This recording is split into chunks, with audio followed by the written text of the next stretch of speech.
Isaanis Isaanis yookaan Yesuus Kiristoos gabricha Rabbiitii fi garbicha Rabbiitii fi ergamaa Rabbii malee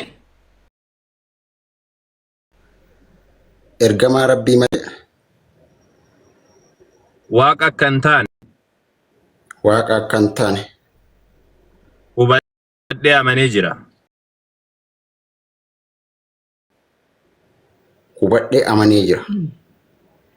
Eeywa dabalataan alhamdulillah islaamaan kanuma fuulduraaf ammoo amma irraa kaatee salaata ishaa'ii galgala irraa kaatee salaata yoo barumsan qaban yoo waan baratin ammoo Ustaaz dhugaa Rabbii dhiifama naa godha waan tokko isinitti agarsiisa an jechuudha dhiifama naa godha dhugaa Rabbii dhiifama naa godha ani yeroo jalqaba dhufee shahaadaa qabadhu maal akka qopheeffadhee yeroo jalqaba dhufee gara islaamummaa dhufu islaamummaan ulaagaa akka barbaachisuun beekamee waan na bira jiru isinitti agarsiisa dhugaa Rabbii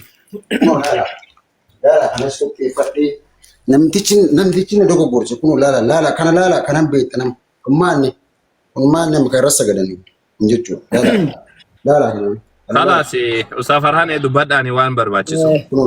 Ma wanti barbaachisu jiru خلاص inshallah itooro rabbi irratti si agadhaabu jabaadhu ergaa warra jalaatiif dabarsuu qofa barbaada kan keessumaan xumuree jirra warri jalaa boleewwan kiyya ani beekan haasaa isurra waan hojii isin barbaachisu hojjedha tole hojii isin barbaachisu hojjedha maaliif jennaani muslimni caal jedhee waan hin taane naasa'u Khaalidiin abbaatee turre Rimujii godhu Ustaz Walgalchaani eenyu akka darbateen beeku.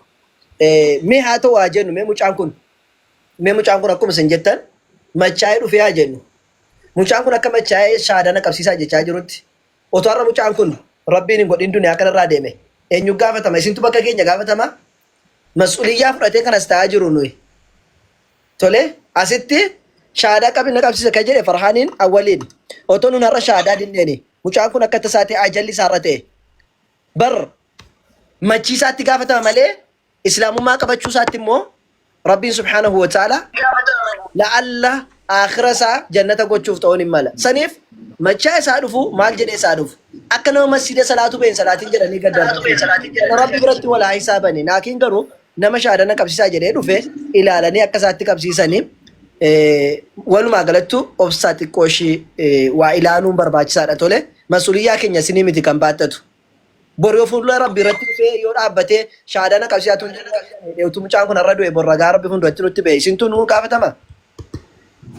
Shaadana qabsiisa ahlan wasaalan hin qabsiisnaani.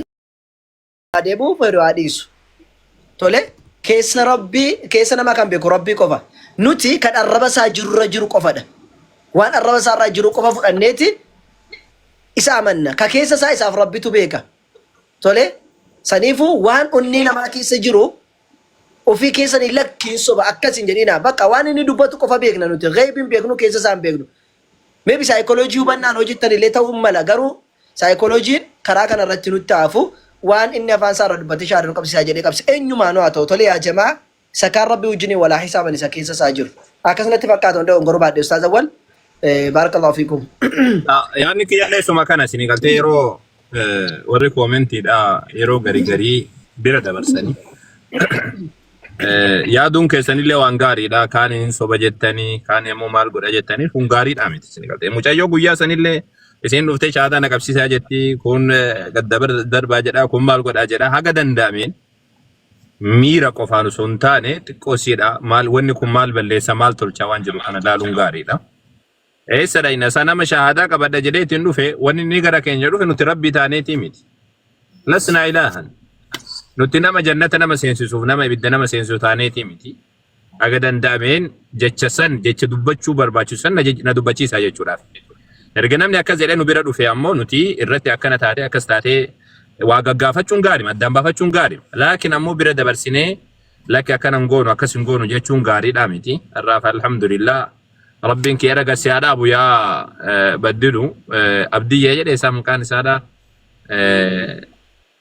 Rabbiin raga siyaadhaa bu jabaadhu siin jedha. Amma irraa kaasee salaati ammas ammoo abbaa caalii dubbisi erga biyya keessa jiraattee bakka itti barattu yoo gareellee sii kennan abbaa caalii ka jedhu kun as biraan jiru kana argu jirtaame as biraan jiru kana isa kana keessaan dubbisi lakkoofsa kan kee ergi nageessaami.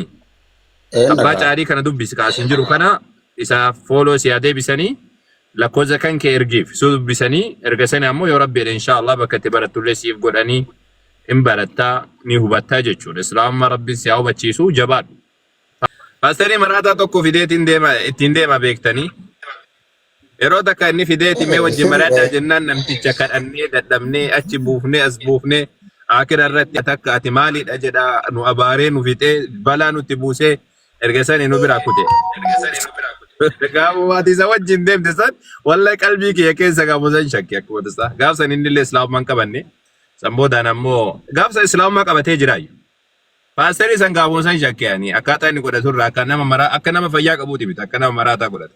Rabbiin gasaadhaaf akkasiiti jabaadhu siin jedha. Itti fufaa kan biraatitti Ustaz Farhaan ajandaa biraatitti. Ayye inshallah kan saasuma irratti xumurra.